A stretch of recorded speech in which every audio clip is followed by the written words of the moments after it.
इस तरह से जवाब सदन में दिया जा रहा है, आधी अधूरी जानकारी और एकदम मुद्दे से जो प्रश्न है उस प्रश्न का जवाब नहीं दे करके इतर जा करके आप जवाब दे रहे हैं।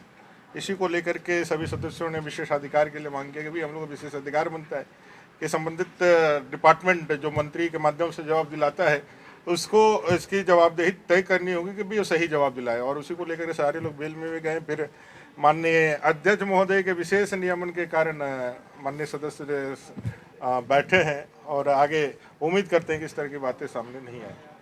आज पर्यटन, कला, संस्कृति, खेलकूद, युवा कार्य विभाग, भूमि राजस्व विभाग का आज अनुदान की मांग पे चर्चा थी और कटौती का प्रस्ताव हम लोग ने रखा था, जिसके समर्थन में हम लोगों ने बोलना चालू किया था।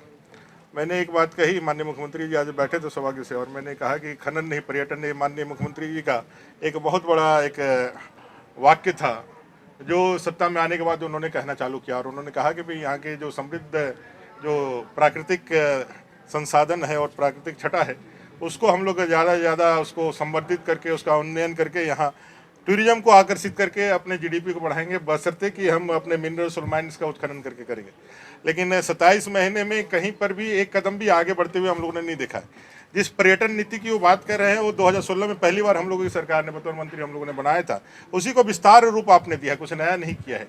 जो हमारे आधे अधूरे जो प्रोजेक्ट्स थे उसको उसी तरह से आपने छोड़ दिया है। विश्व प्रसिद्ध श्रावणी मेला 2 साल कोविड के कारण नहीं हुई, लेकिन अभी आपने जो उसका एक भी बैठक आप श्राइन बोर्ड का नहीं किया। और आपने देखा होगा महाशिवरात्रि के अवसर पर किस तरह से वहाँ अव्यवस्थाएं हुई और 2 लाख से ज़्यादा का क्राउड एक साथ घुसा और लोगों को लगा जब भी कोई बड़ी दुर्घटना हो सकती है। तो पूरी तरह से सांस्कृतिक संवर्धन का जो काम गवर्नमेंट ने चालू किया था, पिछले गवर्नमेंट रघुवर दास जी की सरकार ने, उसमें ये पूरी तरह से ठप हो गया। पर्यटन कहीं से आगे नहीं बढ़ा। पर्यटन के लिए जो मूल शर्त होती है वो है लॉ एंड ऑर्डर का संधारण। और लॉ एंड ऑर्डर इतना डिटरेट पड़ा हुआ है कि आज इन एवरेज प्रतिदिन 5 हत्याएं बलात्कार की घटनाएं हो रही।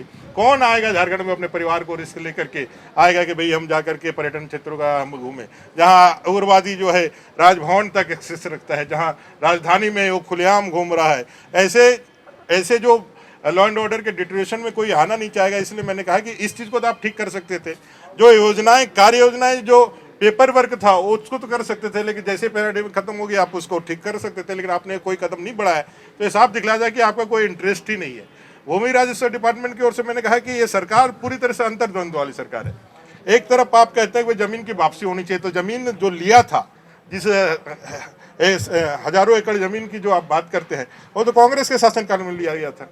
वो सारे प्रोजेक्ट चाहे एचईसी का हो, चाहे डीवीसी का हो, चाहे कांग्रेस के साथ आज आपके साथ सरकार में है। आप जमीन वापसी के लिए करते हैं, आप लारा एक्ट को वापस करने के लिए बात करते हैं, तो 27 महीने से आपने किया क्या? आप लैंड बैंक की बातें करते हैं, इसको लेकर जितना भ्रम फैला करके सीएनटीएसपी के खिलाफ जितना भ्रम फैला करके, जो हकीकत में था नहीं उसका भ्रम फैला करके आप सत्ता हथियाने में कामयाब रहे। लेकिन 27 महीनों में आपने किया क्या? जिस लैंड बैंक को आप कोसते हुए नहीं थकते हैं, उसी लैंड बैंक को ले जाकर के दिल्ली के अंदर आप इन्वेस्टर समिट करते हैं और दिखलाते हैं कि हमारे यहाँ आइए और आकर के हमारा जो है यहाँ उद्योग लगाइए, हम आपके साथ खड़ा होंगे। माननीय बंधु तिर्की जी कहते हैं कि भाई हमारे पास एक इंडस्ट्रियल जो हैंडलूम का एक बहुत बड़ा प्रोजेक्ट, सिल्क का एक बहुत बड़ा प्रोजेक्ट था, जिसमें 50,000 लोगों को निवेदन मिल सकता था। 1,000 एकड़ जमीन चाहिए थी। राज्य की सरकार उसको ठीक से नहीं करने के कारण बिहार को अवसर चला जा रहा है। तो भाई जमीन जब लेने जाइएगा तो आप ही के लोग खड़ा होकर के कहेंगे जान दे देंगे, जमीन नहीं देंगे। तो ये दोनों चीजें एक साथ कैसे हो सकती है? लगभग 50% से ज्यादा झारखंड की आबादी जो है गरीबी में है, जिसमें रूरल क्षेत्र में है। उसको आगे अपलिफ्टमेंट करने के लिए उसको कैसे आप आगे बढ़ा करके उसको आप संपन्न करें, इस दिशा में जो कार्य योजनाएं बजट के माध्यम से आपको बननी चाहिए वो तो आप बना नहीं रहे, बशर्ते उल्टे झारखंड को अशांत करने का काम कर रहे हैं। आपके निर्णयों के कारण, आपके बयान के कारण पूरा झारखंड अशांत हुआ पड़ा है।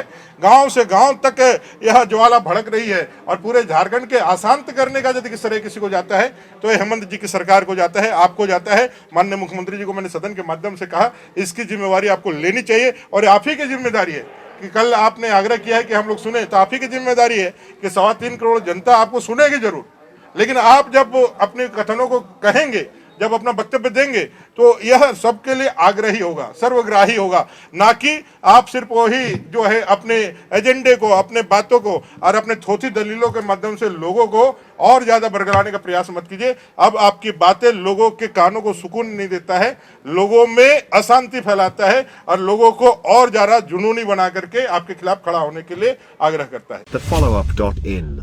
Like, share, and subscribe. www.thefollowup.in